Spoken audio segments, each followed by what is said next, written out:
श्रीलंका में जातीय संघर्ष। देखिए दोस्तों, श्रीलंका 1948 में आज़ाद हुआ और आज़ादी के साथ अगर हम बात करें तो ये शुरू से ही लोकतांत्रिक देश रहा, लोकतांत्रिक प्रक्रिया को अपनाया। कभी भी यहाँ पे ना तो सेना का शासन कायम हुआ, न ही राजतंत्र कायम हुआ। अगर हम दूसरे देशों की बात करें जो कि दक्षिणी एशिया के देश है, जैसे कि पाकिस्तान, हम नेपाल की बात करें, बांग्लादेश की बात करें, तो वहाँ पे ऐसी बहुत सारी समस्याएं थी, लेकिन श्रीलंका में ऐसी कोई समस्या नहीं थी। बिल्कुल हटके, इन सभी देशों से बिल्कुल हटके समस्या है। और हटके क्या समस्या भाई, वहाँ पे जातीय संघर्ष चला है, दो समुदायों के बीच में काफ़ी लंबे समय तक संघर्ष चला है। ठीक है, तो यहाँ पे हम दो समुदायों की बात कर लेते हैं। यहाँ एक तो सिन्हली समुदाय के लोग हैं जो कि बहुसंख्यक यहाँ पे बहुत ज़्यादा संख्या में है, और दूसरे है जो है वो अल्पसंख्यक है, वो है तमिल। अब तमिल में कुछ तो भाई श्रीलंकाई तमिल भी है और कुछ भारतीय तमिल है। भारतीय तमिल जब ब्रिटिश राज था उस समय, ब्रिटिश राज के समय में क्या था कि भारतीय तमिलों को काम करवाने के लिए श्रीलंका ले जाया जाता था। लेकिन जब भारत आज़ाद हो गया तो आज़ादी के बाद भी बहुत सारे तमिल उधर जाते रहे। ठीक है, तो उनका विस्थापन होता रहा। इस तरीके से तमिलों की संख्या बढ़ गई। बहुत सारे भारतीय तमिल कहाँ चले गए, श्रीलंका चले गए। लेकिन जो सिन्हली समुदाय के लोग हैं वो तो कहते हैं कि भाई जो श्रीलंका है वो हमारी भूमि है, हमारा देश है, हम तमिलों को यहाँ पे कैसे रियायत दे सकते हैं, तमिलों को हम कैसे यहाँ पे नौकरियाँ दे सकते हैं। तो ये इससे क्या हुआ, समस्या आ गई, क्योंकि भाई सरकार जो थी वो सिन्हलियों की थी, जाहिर सी बात है। तो सिन्हली लोगों ने क्या किया, सरकारी नौकरी में अपना कब्जा जमा लिया। कॉलेज वगैरह में एडमिशन भी तमिल लोगों को नहीं मिल पाता था, कॉलेज में एडमिशन मिल रहा है तो सिन्हली लोगों को बस मिल रहा है। तो इस तरीके से अगर भाषा की हम बात करें तो सिंहला जो वहाँ की भाषा थी, जो सिन्हली लोग जो भाषा बोलते थे वो सिंहला थी, तो उस भाषा को ज़्यादा बढ़ावा दिया गया, राष्ट्रीय भाषा घोषित कर दिया गया। तो इन सभी कारणों से तमिल लोग एक तरीके से बेगानेपन का अनुभव करते थे। उनको लगता था कि भाई ये सरकार है, ये जो श्रीलंका की सरकार है हमारे लिए कुछ नहीं कर रही। तो इन्होंने सोचा कि अब हम एक संगठन बनाएंगे, और इन्होंने 1983 में 1983 में इन्होंने क्या किया, लिट्टे नामक एक संगठन बनाया। लिट्टे है क्या, लिबरेशन टाइगर्स ऑफ तमिल।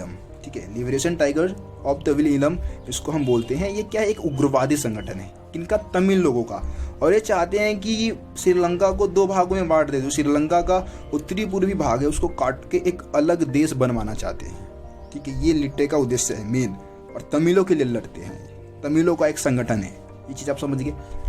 अब क्योंकि ये जो समस्या है, जो तमिल लोगों की समस्या है, वो भारत से भी जुड़ी है ना, क्योंकि बहुत सारे तमिल जो है भारतीय मूल के हैं। तो भारत सरकार ने क्या किया, श्रीलंका में शांति स्थापित करने के लिए अपनी शांति सेना श्रीलंका में भेजी 1987 में। अब शांति सेना भेजी गई तो वहाँ पे सभी लोगों ने क्या किया, इसका विरोध किया। जो श्रीलंका के आम नागरिक थे उन्होंने विरोध किया। वहाँ के लोगों को लगा कि भाई भारत क्या कर रहा है, उनके आंतरिक मामले में दखल दे रहा है। इस कारण हर तरफ से भारत का विरोध हुआ, और 1989 यानी कि 2 साल बाद ही क्या हुआ, भारत को अपने शांति सेना को वापस बुलाना पड़ गया, और शांति सेना अपने लक्ष्य में क्या रही, विफल रही। और ये जो संघर्ष था वो और आगे चलता रहा। तो काफ़ी लंबे समय तक जो लिट्टे के जो उग्रवादी मतलब संगठन है, उसके जो सदस्य है, उसके जो लोग हैं, मतलब तमिल लोग हैं, वो श्रीलंकाई सेना के साथ काफ़ी लंबे समय तक युद्ध करते रहे। ऐसा कहा जाता है कि 2009 में जो लिट्टे का जो प्रमुख था, जिसका नाम था प्रभाकरन के मरने के साथ ही ये जो एक तरीके से संगठन था, ये जो मतलब जो लिट्टे नामक जो संगठन है वो ख़त्म हो चुका है, और श्रीलंका का जो जातीय संघर्ष है वो भी उसी के साथ ख़त्म हो चुका है। लेकिन देखिए, श्रीलंका की अगर हम बात करें तो वहाँ पे जातीय संघर्ष चला, लेकिन उसके बावजूद भी अगर हम पूरे दक्षिणी एशिया की बात करें, साउथ एशिया के देशों की अगर हम बात करें, तो उन सभी देशों में शिक्षा व्यवस्था की हम बात कर ले, या फिर लोगों के न्यूनतम जीवन स्तर की हम बात कर ले, या फिर या हम विकास दर की बात कर ले, जीडीपी ग्रोथ की अगर हम बात करें, तो इन सभी मामले में श्रीलंका इन सभी देशों से आगे। लेकिन अगर इस समय की हम बात करें, प्रेजेंट टाइम की अगर हम बात करें, तो आपको पता होगा कि श्रीलंका की जो इकोनॉमी है वो मंदी की स्थिति में है ना। वहाँ की जो एक तरीके से इकोनॉमी है वो क्रैश हो चुकी है, और तो वहाँ के जो प्रधानमंत्री और राष्ट्रपति है वो सब देश छोड़ के भाग चुके हैं। तो अभी श्रीलंका एक बहुत ही गंभीर समस्या का सामना कर रहा है। सो दोस्तों, ये श्रीलंका में जातीय संघर्ष का टॉपिक था। मैं उम्मीद करता हूँ आप लोगों को जो भी चीज़ें मैं बताया हूँ आपको समझ में आ गया होगा। दोस्तों, हम भारत पाकिस्तान के बीच में संघर्ष के मुद्दे की हम बात करने वाले हैं। ऐसे कौन से मुद्दे हैं जिसको लेकर भारत और पाकिस्तान के बीच में संघर्ष रहता है। तो देखिए, आपको पता है कि भारत और पाकिस्तान के बीच में हमेशा शीत युद्ध जैसी स्थिति रहती है। मतलब आपको ऐसा लगेगा कि कभी भी भारत और पाकिस्तान के बीच में युद्ध हो सकती है। लेकिन शुरू से अगर हम बात करें कि आपको पता है कि भारत पाकिस्तान का विभाजन 14-15 अगस्त की मध्य रात्रि को किया गया था, और विभाजन के साथ ही क्या हुआ, जम्मू कश्मीर के मुद्दे को लेकर दोनों के बीच में संघर्ष हो गया। मतलब मेन मुद्दा जम्मू कश्मीर का रहता है हमेशा, आप कभी भी देख लेना। तो जम्मू कश्मीर को लेकर कई बार युद्ध हुआ, जैसे कि 1947-48 में पहला युद्ध हुआ था। इस युद्ध के दौरान ये देखा गया कि जम्मू कश्मीर के मतलब कश्मीर के बहुत सारे हिस्से पे पाकिस्तान ने क्या कर लिया था, कब्जा कर लिया था। और इसको हम पीओके बोलते हैं, है ना, पाकिस्तान ऑक्यूपाइड कश्मीर जिसको बोलते हैं। पाकिस्तान ने क्या कर रखा है, मतलब एक तरीके से गलत तरीके से उसने इस पर कब्जा किया था, ठीक है। इसके अलावा 1965 में भी भारत पाकिस्तान का युद्ध हो चुका है, उसमें भी हमारी जीत हुई थी। 1971 की बात करें तो आपको पता है कि भाई 1971 में भारत पाकिस्तान का युद्ध हुआ था, और उसके बाद ही बांग्लादेश नामक नया देश बना है। और इसके अलावा 1999 में भी कारगिल युद्ध हो चुका है। लेकिन इन युद्धों के बावजूद भी जम्मू कश्मीर का जो विवाद है वो कभी सॉल्व नहीं हुआ, है ना। इसके अलावा भी बहुत सारे समस्या के एक तरीके से संघर्ष के बहुत सारे और कारण हैं, जैसे कि सियाचिन ग्लेशियर पर नियंत्रण को लेकर इन दोनों देशों के बीच में हमेशा संघर्ष रहता है। और दोनों देशों के बीच में हथियारों को लेकर भी क्या रहता है, हमेशा होड़ मचा रहता है, कॉम्पिटिशन रहता है। जैसे कि आपको पता होगा कि अगर भारत किसी दूसरे देश से अगर हथियार खरीदता है तो पाकिस्तान भी क्या करेगा, किसी दूसरे देश के पास जाएगा, जैसे चाइना के पास जाएगा, वहाँ से हथियार खरीदेगा, अमेरिका के पास जाएगा, वहाँ से हथियार खरीदेगा, है ना। इसके अलावा आपको पता होगा कि भारत ने जो परमाणु परीक्षण किया था 1998 में किया था, पोखरण में। और भारत ने जब 1998 में परमाणु परीक्षण किया तो इसी साल पाकिस्तान ने भी क्या कर लिया, अपना परमाणु परीक्षण कर लिया। और कहाँ पे किया था, चगाई पहाड़ी जो इलाका है वहाँ पे जाके इसने क्या किया था, अपना परमाणु परीक्षण कर लिया था। तो जाहिर सी बात है कि पाकिस्तान भी क्या है, परमाणु संपन्न देश है, और भारत भी क्या है, परमाणु संपन्न देश है। तो जाहिर सी बात है कि दोनों देशों के बीच में युद्ध होगा ना, तो बहुत ज़्यादा विनाश होने वाला है।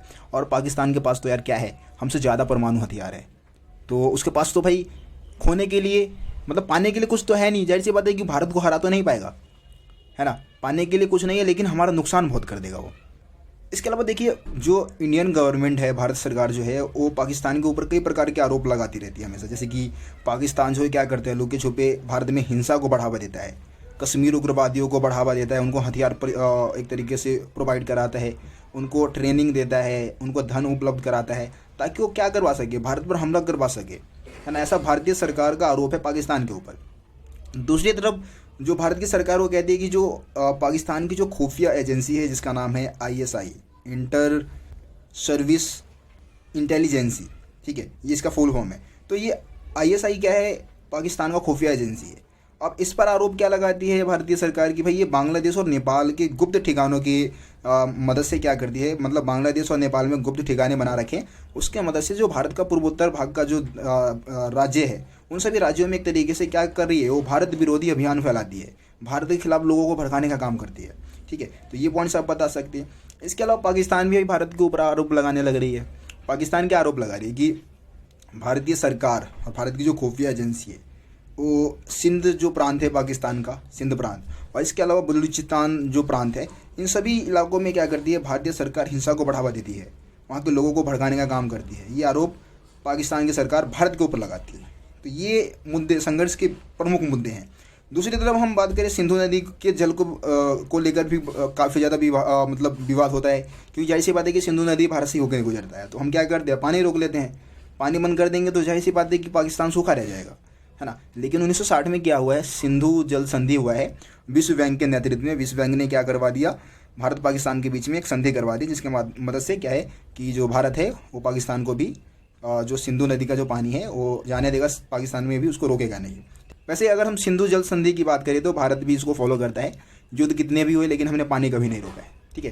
तो ये आपका हो गया भारत पाकिस्तान के बीच में जो संघर्ष के जो मुद्दे हैं वो टॉपिक। अगर आपको किसी टॉपिक में दिक्कत है कमेंट में बता सकते हो, आप मेरे से इंस्टाग्राम पे ये बात कर सकते हो, ठीक है। टेलीग्राम पे भी आप मेरे से जुड़ सकते हो। अगर आप टेलीग्राम को अभी तक सब्सक्राइब नहीं किया तो टेलीग्राम से भी आप जुड़ जाए, उसको भी सब्सक्राइब कर ले।